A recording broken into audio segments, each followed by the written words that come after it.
Olá, sejam muito bem-vindos ao programa Capital Natural. Essa semana nós estamos continuando a nossa conversa da semana passada, juntando dois assuntos muito importantes, alimentação e diálogo, nesse caso entre pessoas e setores diferentes da sociedade.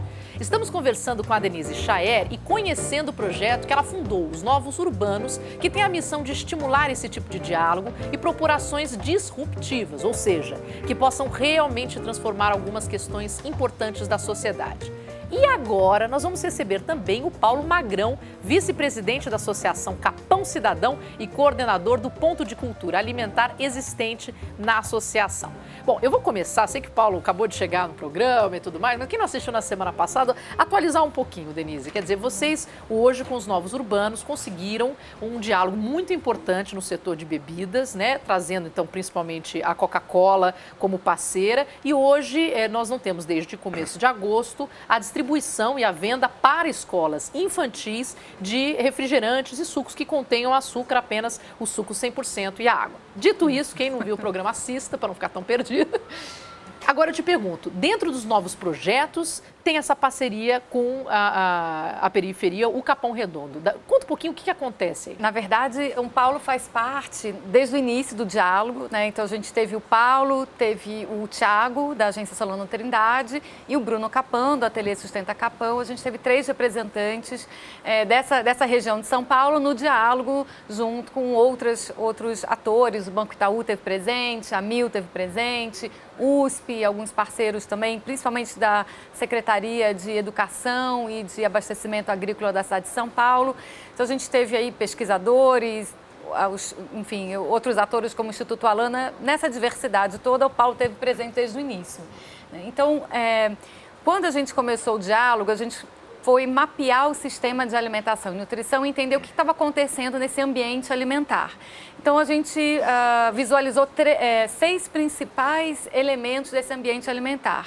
A gente falou de processamento dos alimentos, a gente falou da agricultura, que é como os alimentos estão sendo plantados, né, hoje. A gente fala de cidades e dentro de cidades a gente tem um dos temas que é o deserto alimentar.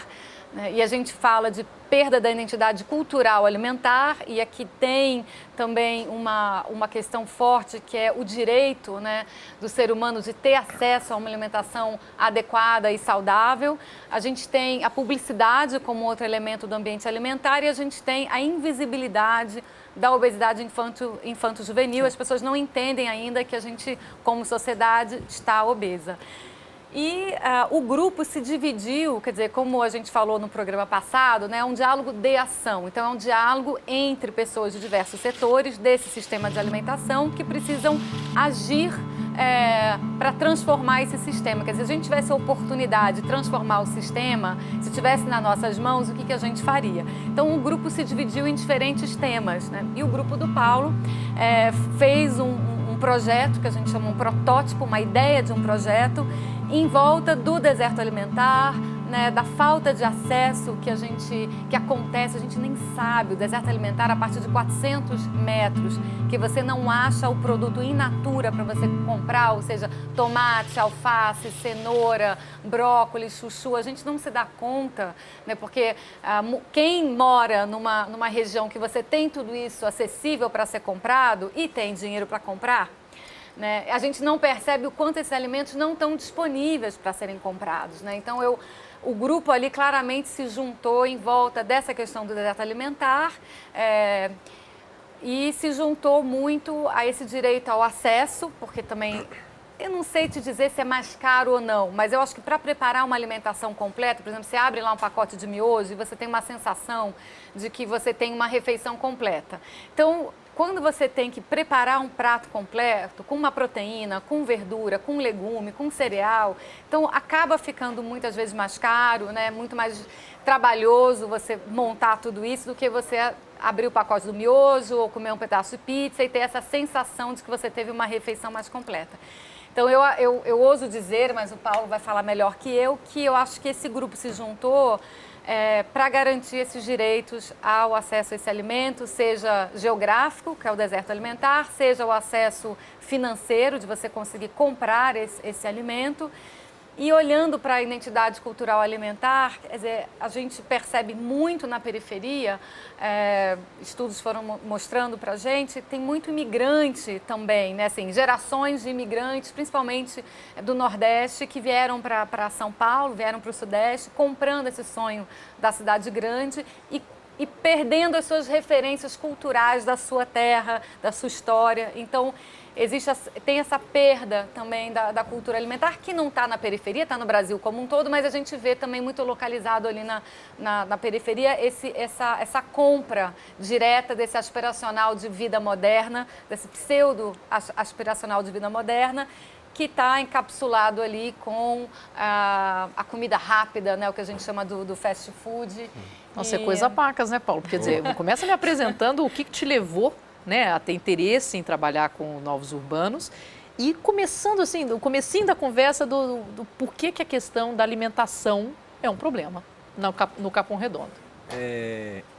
Primeiro, a questão do novo é muito atenciosa com essa situação, porque assim, quando eu fui convidado por Novos Urbanos, eu fiquei meio como a Andréia, que esteve aqui na semana anterior, meio receoso, falando como é que vamos fazer esses diálogos com a sociedade civil, as indústrias, o governo. E isso aí gerou uma certa expectativa, que no começo eu comecei a ver que existia possibilidades. E essa possibilidade, com esse ano que nós ficamos nesse laboratório, fomos vendo que um protótipo podia ser feito e realmente fazer as mudanças que a gente almejava naquele momento. Então, veio para mim essa questão da alimentação a partir do momento que nós fomos contemplados com um ponto de cultura do governo federal, que é uma ação que já existe aqui pelo Brasil inteiro, e nós fomos contemplados como ponto de cultura.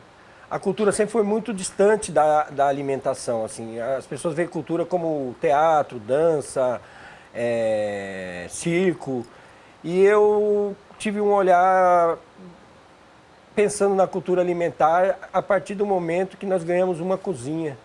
A gente tem dentro da organização, a gente atende lá na organização 150 crianças e a gente sempre quis dar uma alimentação melhor, mas nunca tivemos recursos para isso. E a partir desse ponto de cultura a gente conseguiu mudar esse contexto, comprar uma alimentação mais saudável e essa questão entrou muito forte na vida da gente. Porque como a gente viu que existia o deserto alimentar, que a periferia hoje são os maiores desertos alimentares, porque não existe plantação de nada hoje nas periferias do Brasil inteiro. E a gente viu que também dentro desse projeto a gente podia contemplar uma horta, fazer uma questão urbana muito bonitinha. De uma horta. Sim. E a partir disso, Novos Urbanos, que a gente começou a participar no ano de 2015, né?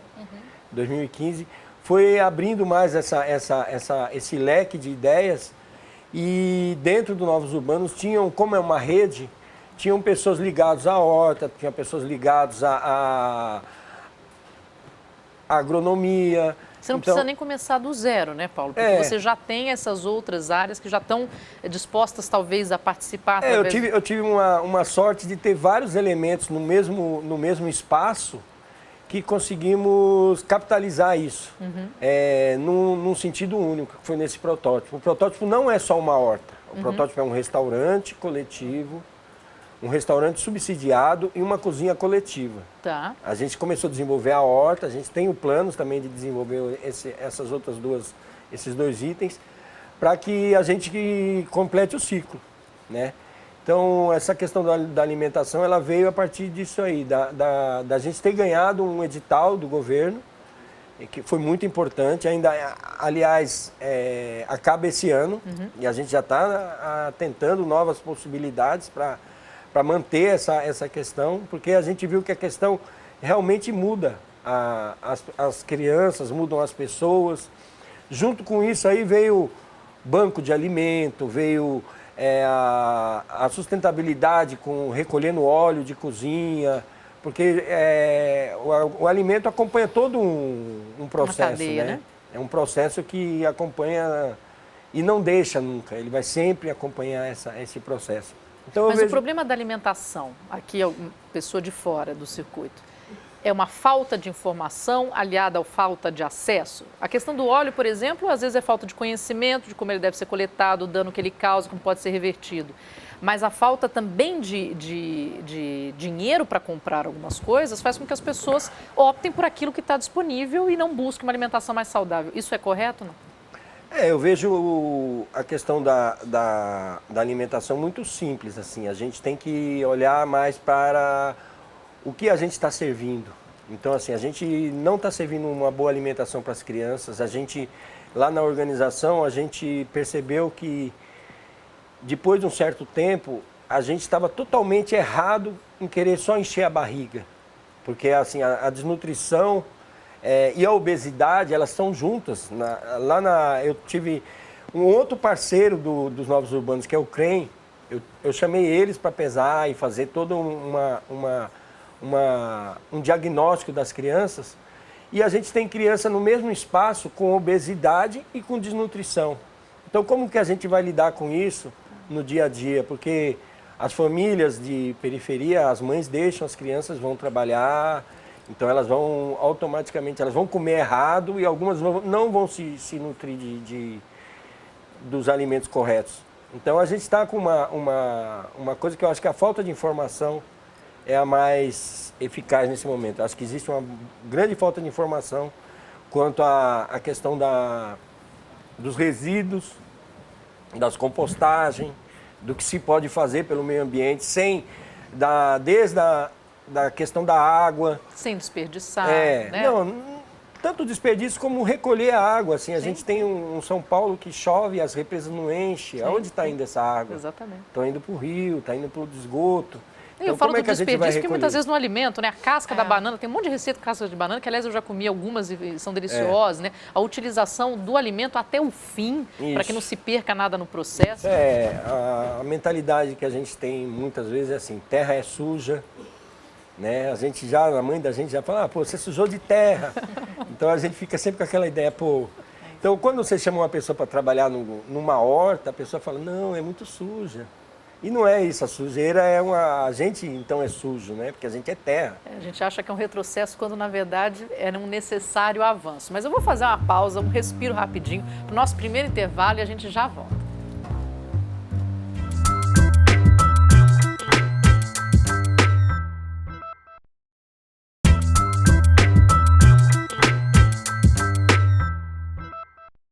Estamos de volta com o Capital Natural, que hoje fala de alimentação e diálogo intersetorial, com o Paulo Magrão, coordenador de Ponto de Cultura Alimentar do Capão Cidadão, e com a Denise Chaer, idealizadora do projeto Novos Urbanos. E nessa pausa que a gente fez, o Paulo começou a falar um negócio fantástico. A gente estava falando sobre essa questão da alimentação muitas vezes errada, né? Do fácil acesso, do baixo custo, aquela mãe que voltando do trabalho compra um salgadinho para o filho e tudo mais, e tem muito mais simbologia por trás dessa alimentação, não é não, Paulo? Isso, a alimentação é um momento alegre, né? A gente fala assim, é um momento que a gente degusta aquela alegria, né? E a mãe está dentro do ônibus, muitas vezes lotados, e passa o cara vendendo salgadinho, ela já pensa logo no filho, o que eu posso... E já compra aquele salgadinho... Um agrado, né? Como um troféu, uma coisa... E chega, a criança vai ficar muito feliz também. Só que junto com isso vem o peso que isso vai gerar no futuro, né? Porque hoje em dia, essa falta de contato com o alimento, eu estou dentro de uma horta, eu vejo, e a horta nossa é dentro de uma escola. Então, assim, as crianças, elas não conhecem mais as hortaliças, elas não conhecem as frutas, elas não conhecem as verduras. Então, é muito difícil para você explicar para uma criança que o amendoim dá debaixo da terra, que a cenoura dá debaixo da terra. Eles ficam surpresos demais. E isso é o que eu acho que dá motivação para a gente continuar com a horta, tentando trazer crianças, trazer pessoas para conhecer um alimento verdadeiro, né? Porque eu acho que é o único alimento verdadeiro que a gente tem, é esse que a gente produz nós mesmos, sem agrotóxicos, com a própria água. A gente tenta recolher os resíduos para fazer a adubagem. Então, a gente tenta completar o ciclo, né? para que as crianças mais tarde não tenham todas essas coisas, essas doenças que a gente está vendo todos os dias. Agora, é um desafio aí, Denise, né? Porque, por exemplo, como ele falou, esse processo da alimentação, aliás, a humanidade, né? A história da humanidade é ao redor de uma mesa, né? O preparo da comida, é a reunião das pessoas e tudo mais. Qual que foi o grande desafio no Capão Redondo, diante dessas demandas que o Paulo apresenta, e como que o Novos Urbanos pôde ajudar nesse sentido? Acho que essa é uma das belezas de você estar num ambiente transsetorial. O Paulo está dentro de um setor do qual a indústria talvez no dia a dia não converse com, ou enfim, o pesquisador, dependendo, né? Tem pesquisadores de pesquisa aplicada, mas tem muito pesquisador também que é um observador. Então, o relato na primeira pessoa do Paulo, de quem vive essa realidade, que está dentro, inclusive, como ele falou, de um centro de cultura alimentar da região dele, eu acho que favorece a compreensão de todos. Então, acho que naturalmente, quer dizer, quando a gente fala de deserto alimentar, faz todo sentido quando você escuta o Paulo falar da falta de acesso, né? Quando a gente fala desse aspiracional da nova sociedade, ou da nova cidade, ou da cidade grande, né? E o Paulo fala da alegria da mãe de dar o salgadinho. Quer dizer, por que ela reconhece que esse salgadinho é um prêmio, né? Ela reconhece porque foi criado toda uma história na sociedade de que a comida industrializada é a comida alegre, né? Então, eu acho que a gente é a favor de uma comida equilibrada. Eu acho que a gente deve comer de tudo. Eu não consigo... Cada um vai ter as suas preferências, mas eu acho que o que a gente vê em comum, quer dizer, é que está faltando, sim, mais comida de verdade, que a gente chama no prato da criança, né? Mais verdura, mais legume, mais fruta. Teve um desequilíbrio dessa medida de consumo que a gente já falou também no programa passado. Então, na verdade, não é o Novos Urbanos que faz nada. Quando a gente coloca esses 40 atores de 40 instituições e setores diferentes para conversar e cada um vai falando da sua realidade, a gente vai montando quase que um mapa, né? Um xadrez que vai sendo montado. Né?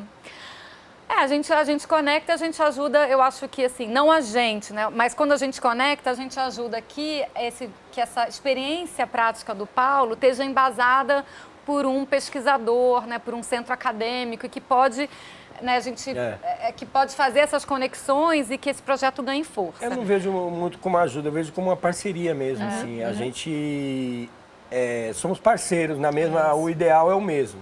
Assim, quando eu fui descobrindo essa questão alimentar, nesses 2 últimos anos, eu comecei a entrar a fundo, né, na minha consciência também.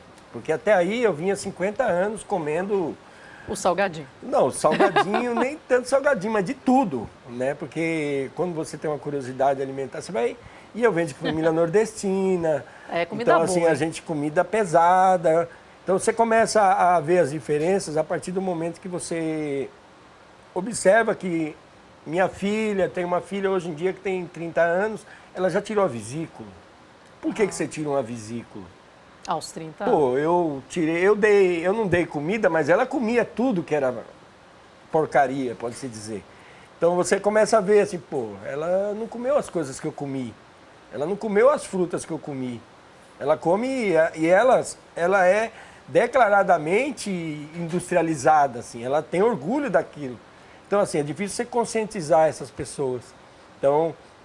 Que existe uma medida, né? Que existe também um equilíbrio, você tem que ter um equilíbrio. Por isso que quando a Denise fala assim, não temos que deixar de comer nada, você não tem que deixar de comer nada, você tem que continuar, mas você tem que saber dos açúcares, quais são os maus que ele vai fazer para você. É a tal da informação, né?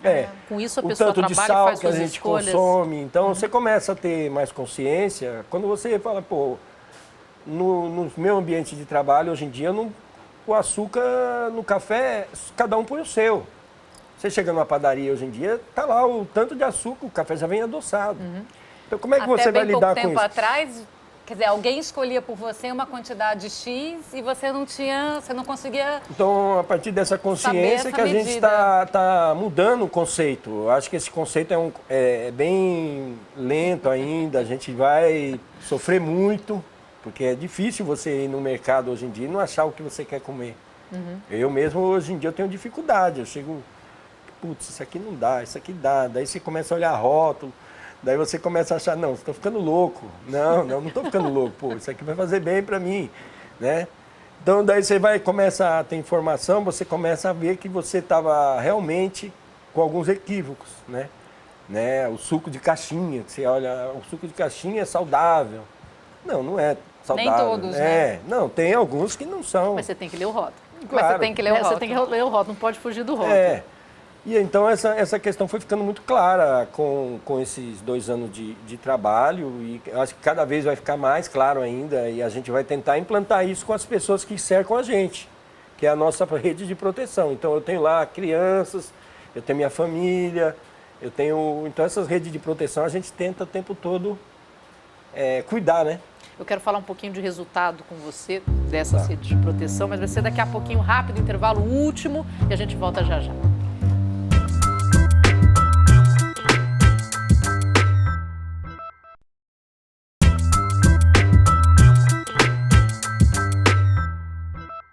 Estamos de volta com o Capital Natural, que hoje fala de alimentação e diálogo intersetorial. Nós estamos conversando hoje com o Paulo Magrão, coordenador de Ponto de Cultura Alimentar do Capão Cidadão, e Denise Chaer, idealizadora do projeto Novos Urbanos. Paulo, eu pedi para você guardar aquele momento de resultados, quero saber agora.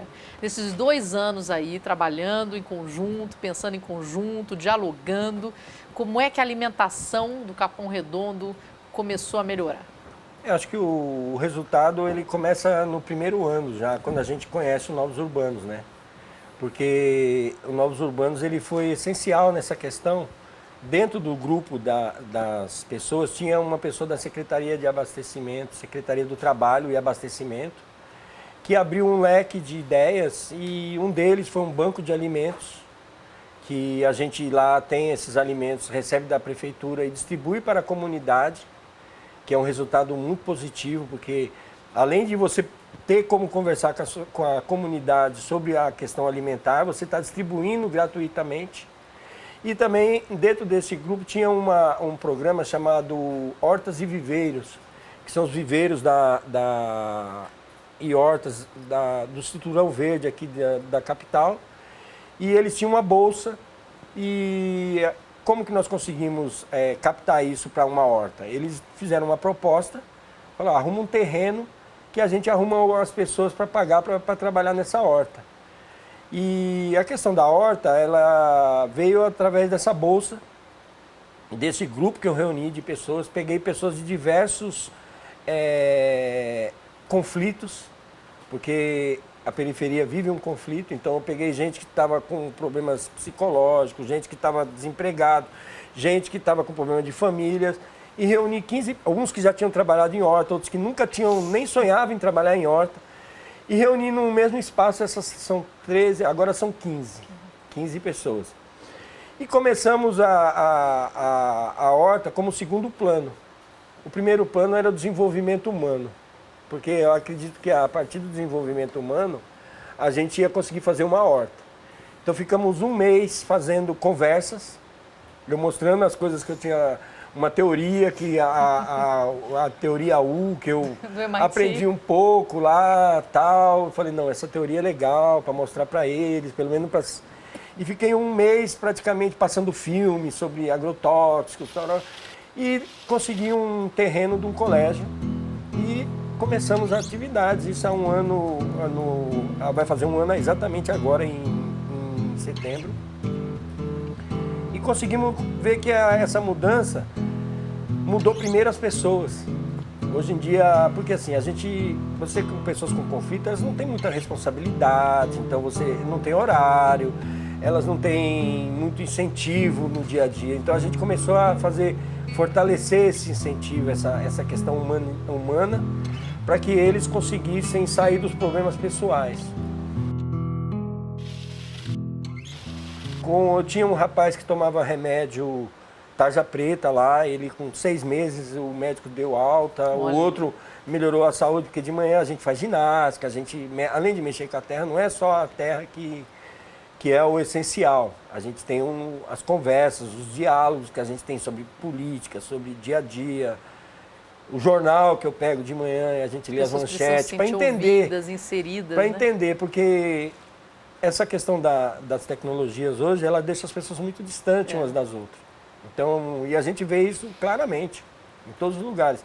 Então, comecei a trazer essas pessoas, nós começamos a ver que era possível fazer um trabalho, começamos a trabalhar na horta, e isso refletiu na organização, porque assim, a gente começou a fazer suco para as crianças você está falando de resultados. Sim, sim. Então, o resultado assim, a gente começou a fazer suco, as crianças da ONG começaram a tomar suco, deixaram os refrigerantes, hoje em dia as crianças, elas mesmas declaram para a gente que não bebem mais refrigerante.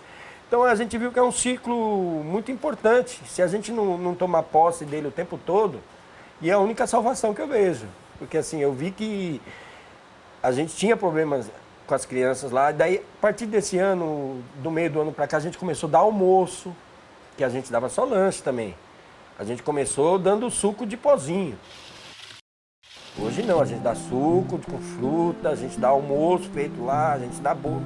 Então isso para mim já basta como resultado palpável, né? Que a gente enxerga, que a gente vê as crianças, que a gente está todos os dias lá, a gente vê a mudança. Se você conversar com qualquer pessoa que participa lá, fala, nossa, isso aqui a gente mudou muito a nossa vida. E a questão alimentar, ela é essencial. É engraçado que a TV jamais vai conseguir mostrar o que eu estou vendo aqui, que é um orgulho no seu olhar. Eu duvido que a TV mostre isso, mas de verdade, e obrigada por compartilhar, Paulo, porque é tão feliz de ver que isso acontece. Mesmo a gente, às vezes, não estando ali junto, é tão bom ver que isso está acontecendo. E Denise, fala, Denise, vai. Não, o que eu queria trazer, além desse aspecto humano fundamental, que acho que você falou muito bem, que está impresso, né, no olhar do Paulo, na luta dele, no trabalho dele diário, acho que esse novo desafio, né, assim, como você falou desse próximo ano de trabalho, acho que esse novo desafio que a gente pactuou junto, quer dizer, é fazer desse projeto não só um projeto de educação, né, ele precisa manter esse espaço de educação, mas que ele seja um projeto de inovação social, de negócio social, que traga uma sustentabilidade, que às vezes a gente conversa muito sobre inovação social e a gente acaba falando, às vezes fica no assistencialismo, né? O assistencialismo acho que não interessa nem para a gente, nem para eles. Então, tem um ponto de alavancagem, onde você precisa dar mão, onde você precisa fazer um aporte financeiro, né? Nesse caso, foi maravilhoso que a prefeitura estava lá, viu o valor desse trabalho, conseguiu agregar isso dentro de uma bolsa, dentro de um programa que está em percurso até o final desse mandato da prefeitura. E agora a gente tem um desafio, quer dizer, a partir desse espaço que foi criado, né, desse investimento financeiro, das bolsas, desse processo de educação, de acolhimento, como que isso vira um negócio social? Como que isso... E aí tem vários projetos de muito sucesso ali naquela região, como o da Agência Solano Trindade, que é um banco popular, é um banco comunitário. E como que a gente, então, desse projeto do Paulo, como que com esse novo, é um novo momento, né? Como deixa de ser só um projeto de educação, que não é só, mas enfim, e leva para uma visão maior de um negócio social que possa gerar um novo modelo de desenvolvimento para aquela região a partir dessa nova educação alimentar. Então, acho que esse é um novo desafio, pelo menos na minha visão. Uma moeda, né? Essa moeda é uma moeda social. A gente fala como moeda social. O banco, a Agência Solano Trindade, eles têm um banco, Sampaio, que desenvolve com a comunidade as tecnologias de solidariedade, que é uma moeda social. Então, a gente tem essa questão de desenvolver uma própria moeda e desenvolver o local. Então, eu vejo a horta, a cozinha, esses resultados todos como o início mesmo, para a gente dar agora para frente, como já aconteceu na Índia, né, que as moedas sociais, já ganhou o prêmio Nobel.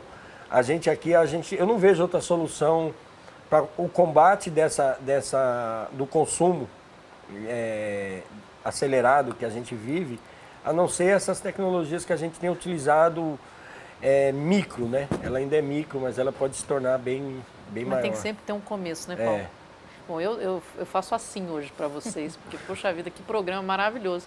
O programa vai ficar por aqui. Eu agradeço a presença dos nossos dois convidados, o Paulo Magrão, coordenador do Ponto de Cultura Alimentar da Associação Capão Cidadão, e a Denise Chaer, idealizadora e diretora do Novos Urbanos, que tem como uma grande missão promover diálogos para a ação na sociedade. E eu convido você a continuar conosco através da nossa página no Facebook. Sou a Marina Machado e até a próxima semana.